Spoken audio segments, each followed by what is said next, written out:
নতুন বউ, তোমার জন্য তেঁতুল আচার নিয়ে এসেছিলাম। আমি তো তেমন কিছু পারিনি, তাই একটু তেঁতুল আচার করেছিলাম। এই সময় নাকি তেঁতুল আচার খেতে খুব স্বাদ লাগে, তাই তুমি ইচ্ছে মতন খেয়ে নিও। হ্যাঁ আচ্ছা ভাই। আর এই যে এই পুটলিতে আমার হাতে বানানো কটা নাড়ু আর মোয়া আছে, এগুলো তোমার জন্য। আমরা তো আর ও বাড়িতে যেতে পারবো না, তাই যখন তুমি এগুলো খাবে তখন তোমার আমাদের কথা মনে পড়বে। তা কেন ভাই? তোমরা তো মাঝে মাঝে আমাদের আমাদের ও বাড়িতে যাবে। সে আর আমার ভাগ্যে নেই নতুন বউ।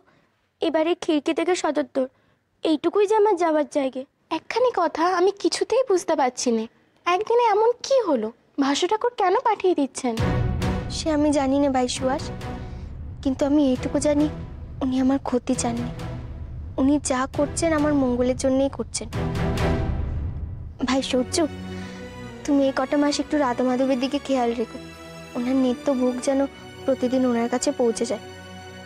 আর ভাই সুয়াস, খেমিনা সব জামা কাপড়গুলো গুলিয়ে ফেলে, তাই তুমি একটু বেছে বেছে কার কোনটা জামা কাপড় ডেকে দিও, কেমন?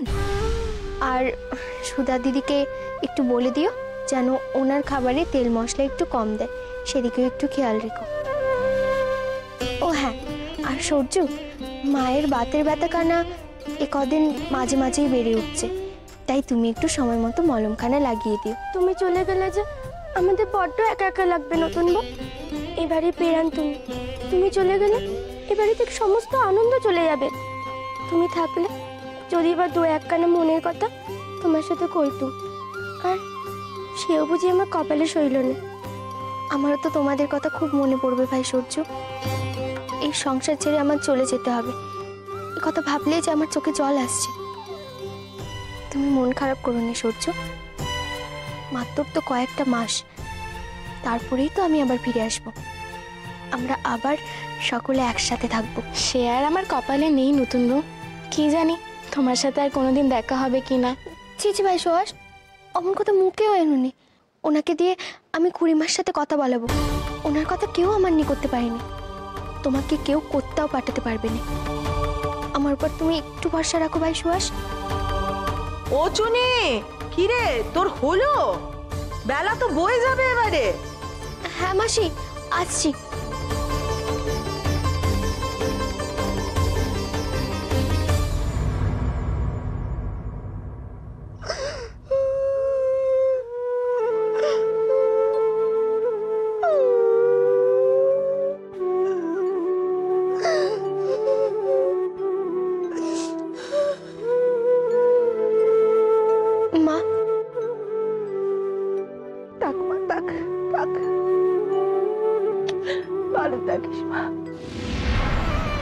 আপনি আপনার শরীরের যত্ন নেবেন মা। আর আমি সূর্যকে বলে দিয়েছি ও আপনার মালিশের তেলখানা প্রতিদিন মাখিয়ে দেবে। তুইও নিজের যত্ন নিস রে মা, ভালো থাকিস। কোলে গোপাল নিয়ে ফিরিস রে মা, তারপর যে আমি বসে থাকবো।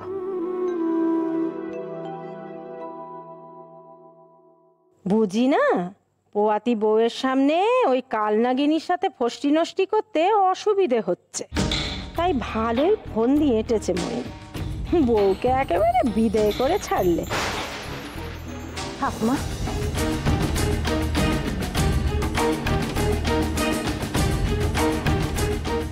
লক্ষ্মী মেয়ে হয়ে থাকবি কেমন? সময় মতো খাওয়া দাওয়া করে নিস। মোটে তো 6টা মাস, দেখতে দেখতে কেটে যাবে। এই বেশ ভালো হলো। বালির ফিরে আসতে আসতে এখনো 6-7 মাস। এই সুযোগে মহেন্দ্রবাবুকে বেশ ভালো মতো পরখ করা যাবে। কত বড় পুণ্যে ওটা পুরুষ মানুষ, সে আমিও দেখ।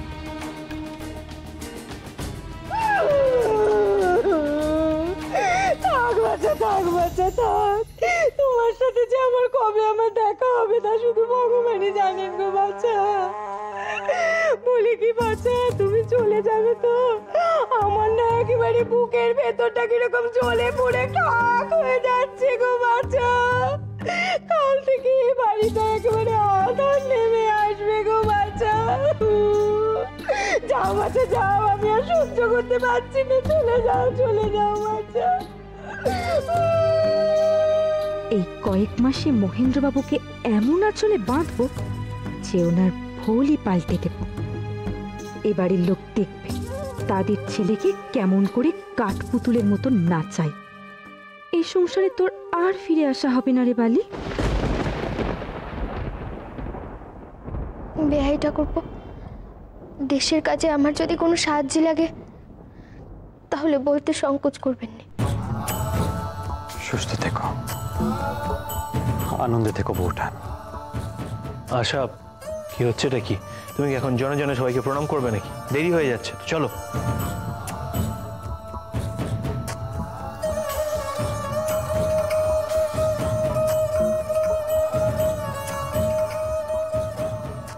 যাস নে মা, যাস নে, আমাকে ছেড়ে যাস নে মা।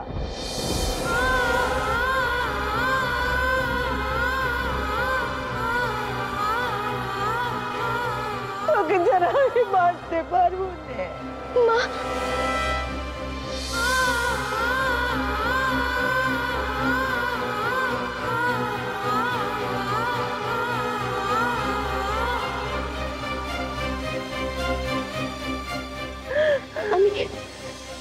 আমি কোথাও যাবো না, কোথাও যাবো না আমি মা।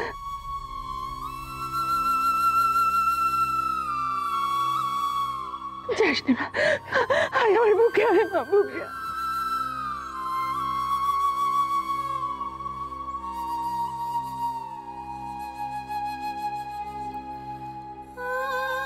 যাবে না? যাবে না মানে এটা কি আশা? যাবো না বললে তো এখন চলবে না, যেতে তোমাকে হবেই আশা। ও মহিন, তুই এত পাশানো হোস নে বাবা। এই সময় মেয়েদের মায়ের কাছে থাকতে হয়, তুই ওকে আমার কোল থেকে কেড়ে নিস নে বাবা। শুধু ওকে শুধু আমার মা বলে মানে কিনা, শুধু ওকে তো আমি মেয়ের থেকে কোনো অংশ কম ভালোবাসি রে। ওকে আমার কাছ থেকে টেনে নিস নে তুই, মই টেনে নিস নে। মানে মানে আমার কথার কোনো দাম নেই তোমাদের কাছে? আমি যখন একটা সিদ্ধান্ত নিয়েছি নিশ্চয়ই তার পেছনে একটা কারণ আছে। আশাকে ওই বাড়িতে পাঠানোর পেছনে একটা চিন্তা ভাবনা আছে, সেটা ভেবে দেখেছো? মহিন্দ্রা, আরও একটা বিষয় ভাবার দরকার। এই সময় মেয়েদের হাসি খুশি দেখা উচিত। আর আমার মনে হয় বৌঠানকে জোর করে পাঠানো ঠিক হচ্ছে না। তোমাদের সবাইকে ছেড়ে দিয়ে বৌঠান আনন্দে থাকতে পারবে না। কই, এর আগে তো আশা কখনো আপত্তি জানায়নি। ও তো আমার সিদ্ধান্ত মেনেই নিয়েছিল। এখন বেরোনোর আগে মা কান্নাকাটি করলো বলে ও সাময়িকভাবে দুর্বল হয়ে পড়েছে। আমার বিশ্বাস ও বাড়িতে গেলেই ঠিক হয়ে যাবে। আশা, মন শক্ত করো, আমি যেমনটা বলছি তেমনটা করো। মই, চুনিকে আমি সব থেকে ভালো চিনি। ওর বুক ফাটবে তবু মুখ ফুটবে না। ওই বাড়িতে মুখ ফুটে কাউকে কিচ্ছু বলবে না, শুধু শুধু নিজের মনের মধ্যে ঘুমরে ঘুমরে কেঁদে মরবে। মরণ বলি, এ কোন যাত্রাপালা শুরু হলো আবার? মেয়েরা তো জানি বাপের বাড়িতে যাওয়ার নামে এক পায়ে খাড়া হয়ে থাকে, আর এই মেয়েকে দেখো কেঁদে ভাসাচ্ছে, যেন ওকে হাত পা বেঁধে জলে ফেলে দেওয়া হচ্ছে। যত সব হাতিক্যেতা। ও মহিন, আরে বাবা দেখ, ওর মনটা ভালো নেই, মুখটা চেয়ে দেখ কেমন আমসি বানা হয়ে রয়েছে। আমি তো মা, আমি ভালো বুঝতে পারিনি মহিন। না না না, ওকে আমি ছাড়বো না। সে তুই যতই রাগ কর না কেন, আমি ওকে ছাড়বো না, কোথাও যেতে দেবো না। তোকে কি কোথাও যেতে হবে না রে মা, চল দেখি ঘরে চল। আয়। কিন্তু মা, উনি যে আমায় আদেশ করেছেন, ওনার আদেশ আমি আমি কি করে অমান্য করি? আমি জানি রে মা, স্বামীর আদেশ তুই হেলা চিন্তা করতে পারবি না, আমি জানি। কিন্তু আমি যে তোর স্বামীর মা, তোর স্বামীর আদেশের থেকে আমার আদেশের ওজন অনেক বাড়ি রে। আমি তোকে বলছি, চল ঘরে চল। আয় দেখি।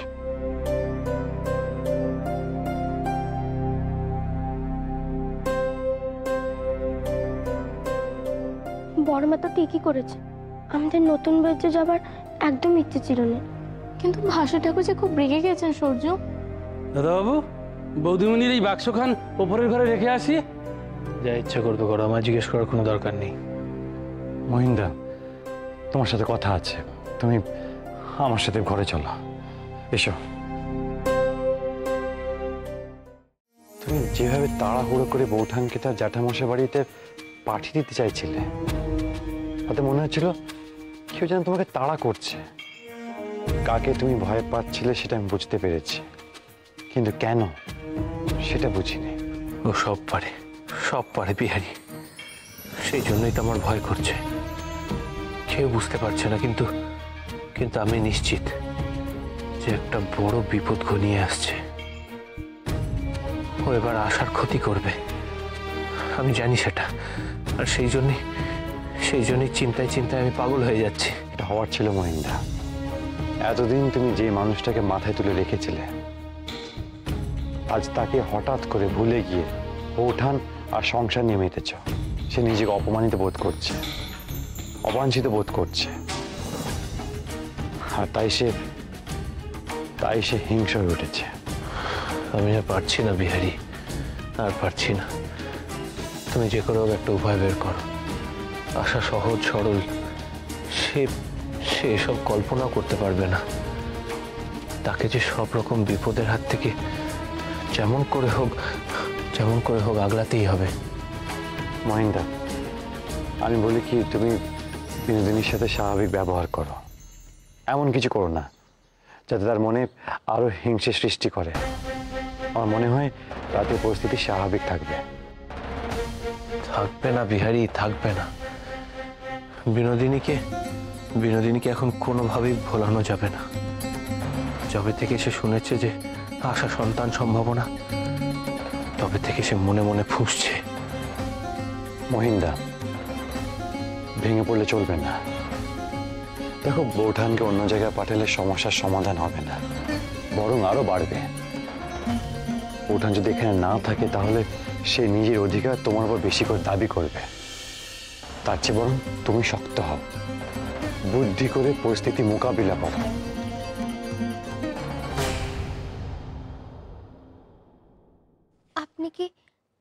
আপনি কি আমার উপর রাগ করেছেন?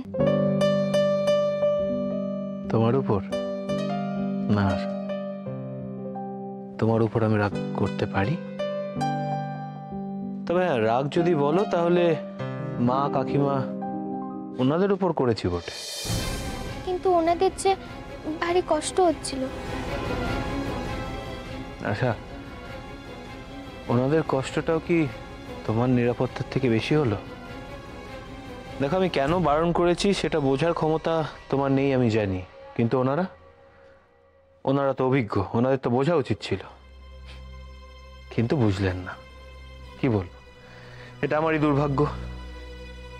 শোনো আশা, তোমার এবং তোমার সন্তানের নিরাপত্তা এখন কিন্তু ভীষণ দরকারি।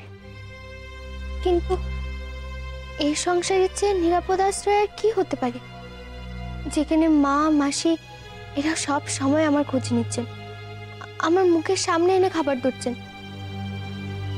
মেয়েরা যে বাপের বাড়িতেও এত আদর যত্ন পায়নি, তাহলে আপনার এত চিন্তা কিসের? আশা, আমরা চোখের সামনে যেটা দেখি সেটা যে সবসময় সত্যি হতে হবে তার কোনো মানে নেই। আসল সত্যিটা অনেক সময়তেই এই সব কিছুর আড়ালে লুকিয়ে থাকে। আমি জানি তুমি এবং আমাদের ভাবি সন্তান নিরাপদে নেই। একটা বিপদ, একটা অসম্ভব বড় বিপদ আসতে চলেছে, সেটা আমি বুঝতে পারছি। বিপদ?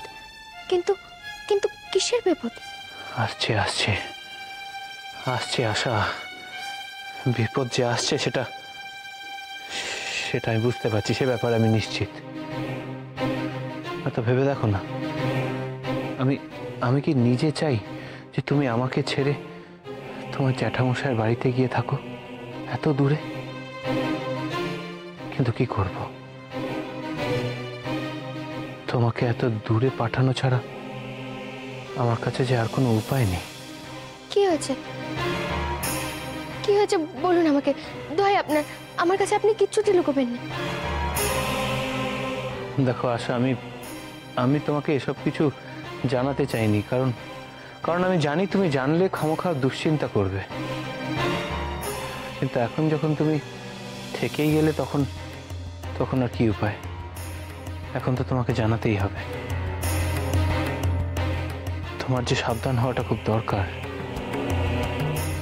যে তোমার ক্ষতি করতে চায় তার থেকে তোমার সাবধান হতে হবে আশা। আমার ক্ষতি করতে চাইছে? কিন্তু কে? এ বাড়িতে কে আমার ক্ষতি করতে চাইবে? না না, এসব ভুল ধারণা মনে পুষে রাখা ঠিক না। এই কথাগুলো যে ভাবাও পাপ।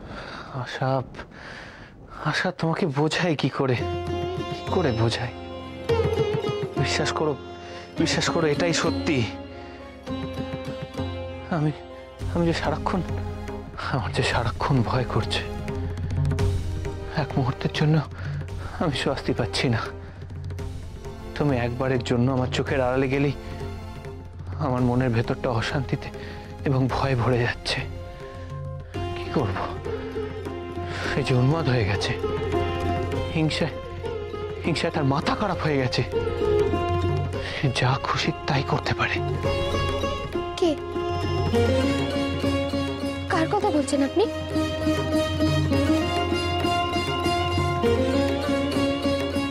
তোমার সই আশা, তোমার চোখের বালি।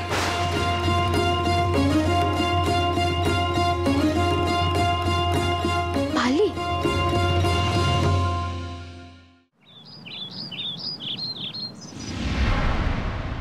দাঁড়াও মহেন্দ্র মুখার্জি, তোমাকে এবার একটা উচিত শিক্ষা দেব। তবে যুদ্ধের কৌশল এবার পাল্টাতে হবে। এবার আর সরাসরি না, এবার টোপ দিয়ে মাছ খেলিয়ে তুলতে হবে। তুমি ডেকেছিলে বিনোদ? এই যে মহেন্দ্রবাবু, আপনার জন্য রুমালে নকশা তুলছি। শুনেছি নাকি আপনি নকশা করা রুমাল খুব ভালোবাসেন। কেমন হয়েছে একবার দেখে বলুন না। আপনাকে যতক্ষণ না দেখাতে পারছি আমার শান্তি আসছে না। এই জন্য কি দরকার ছিল এত কষ্ট করার? আশা তো আমার জন্য অনেকগুলো নকশা করা রুমাল তৈরি করে দিয়েছে। শুধু এসব করার আর কি দরকার ছিল? আশা আশা আশা একেবারে ইষ্ট নাম জপ করছে সারাক্ষণ। ওই আশা আমার থেকে সেলাই শিখে এখন আমাকেই টেক্কা দেবে। যখন এ বাড়িতে এসেছিলাম তখন কোথায় ছিল ওই আশা? অকম্মার ঠিকই এখন বিশাল কর্মবীর হয়েছে।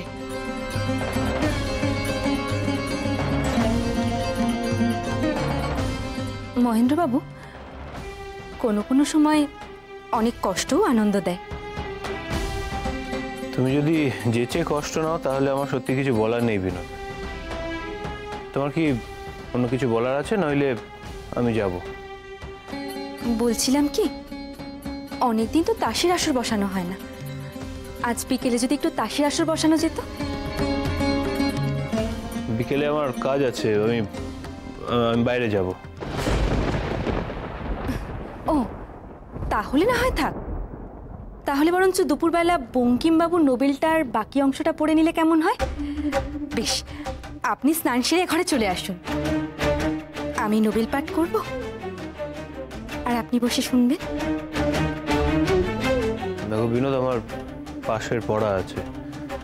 পাশের পড়া ছেড়ে দুপুরবেলায় তাসের আসর বসানোটা বোধহয় উচিত হবে না।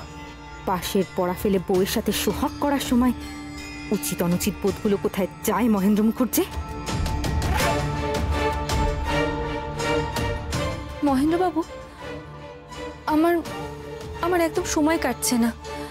সবাই যে যার কাজ নিয়ে ব্যস্ত। আমি কি করি তাই ভাবছি।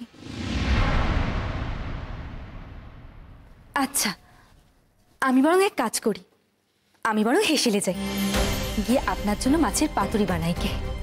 না না, ওসবের কোনো দরকার নেই। শুধু কষ্ট করতে হবে কেন? আর তাছাড়া আমার শরীরটা কেমন ম্যাচ করছে। সব তেল মশলার খাবার খেতে ইচ্ছে করছে না এখন। ওমা, সে কি? আপনার জ্বর টর এলো নাকি? দেখি। না না, জ্বরটার কিছু আসেনি, এমনি এমনি শরীরটা খারাপ। দেখো আমার এখন অনেক কাজ আছে, আমি এখন আসি।